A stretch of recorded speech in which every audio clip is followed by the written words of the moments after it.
Under Cardenas, the Mexican Revolution resumed its advance. Land distribution to the villages on a massive scale was accompanied by a many-sided effort to raise agricultural productivity and to improve the quality of rural life. Labor was encouraged to replace the old corrupt leadership with militant leaders and to struggle for improved conditions.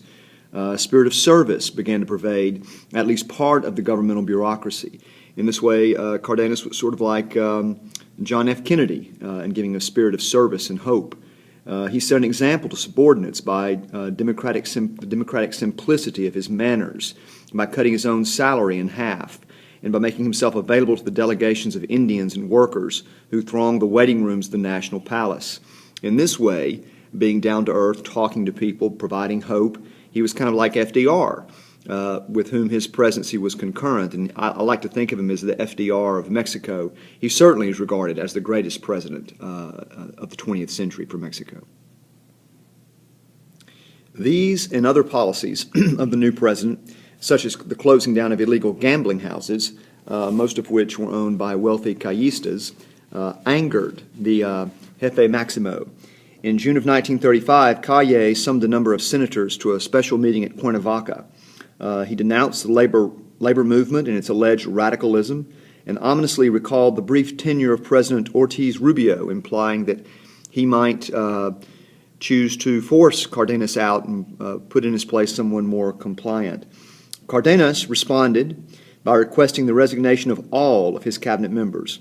Then he proceeded to form a new cabinet dominated by the left wing, but representing a broad coalition of anti-Callista elements from right to left. There followed a purge of reactionary state governors, acclaimed by peasants and worker demonstrations. By the end of 1935, Cardenas was the undisputed master of Mexico.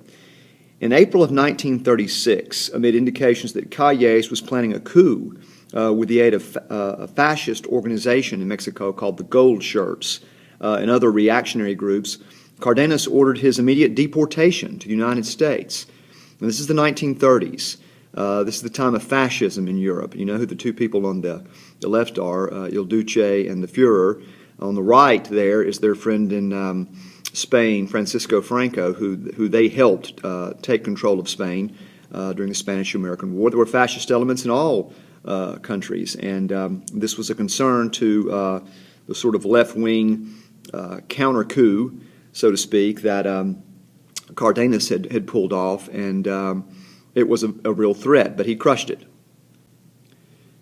Having consolidated his political control, Cardenas proceeded to implement his reform program.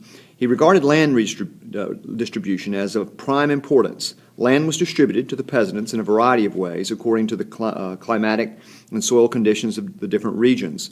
The principal form was the ejido, the communal landholding system, with each ejidatario, a holder of a piece of an ejido, entitled to use a parcel of community land.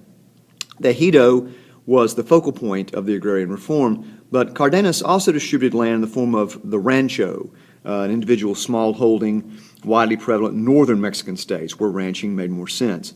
Finally, in regions where natural conditions favored large-scale cultivation of such commercial crops as sugar, cotton, coffee, rice, large cooperative farms, sort of collective ejidos, were organized on a profit-sharing basis.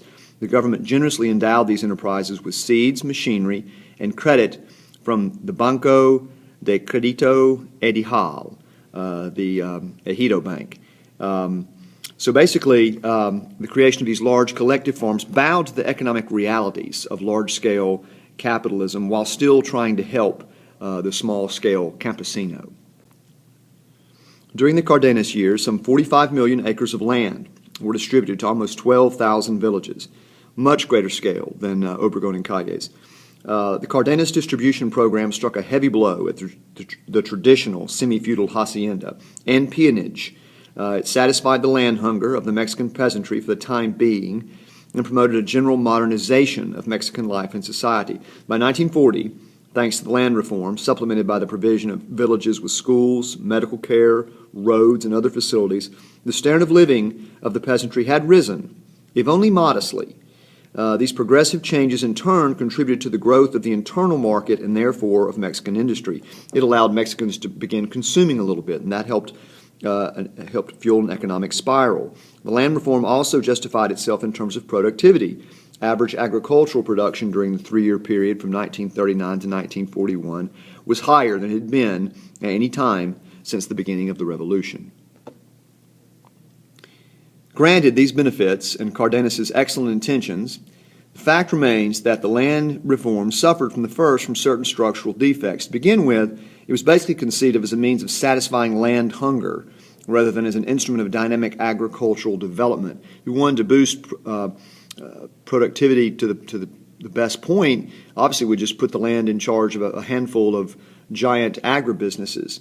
But seeking to satisfy land hunger by the grant or restitution of land to the villages, government agencies overlooked the need to establish agricultural units that would be viable from an economic point of view. It's that same problem.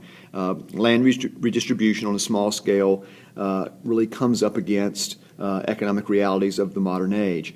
In many cases, the ejido parcel, especially in areas of very dense population, was too small to be an ongoing concern. Much of the distributed land was of poor quality. The agrarian laws always allowed the landowner to retain a portion of his estate. Naturally, he kept the best portion for himself. And aid in the form of seeds, technical assistance, and credit was frequently inadequate. Same problems with calles, just not quite as bad, but they still existed. In addition, the peasant received his land from the government. This is an important point. He received his land from the government and was tied to the government through the operations of the agricultural department, the Banco de Crédito Ejidal, and the officially organized peasant leagues. Thus, he was increasing, this was sort of a campesino self-support and political organizations. Thus, he was increasingly dependent on the public authorities. Under Cardenas, officials of these agencies often worked in a spirit of disinterested service, sought to develop a peasant collective initiative and democracy. Under his successors in the presidency, however, they tended to become corrupt and self-seeking. You've got a giant public bureaucracy, that's an opportunity for corruption. To enmesh the peasantry and its organizations in a bureaucratic network that manipulated them to satisfy its own interest. After 1940, the Mexican governments increasingly favored the large private property and neglected the ejido.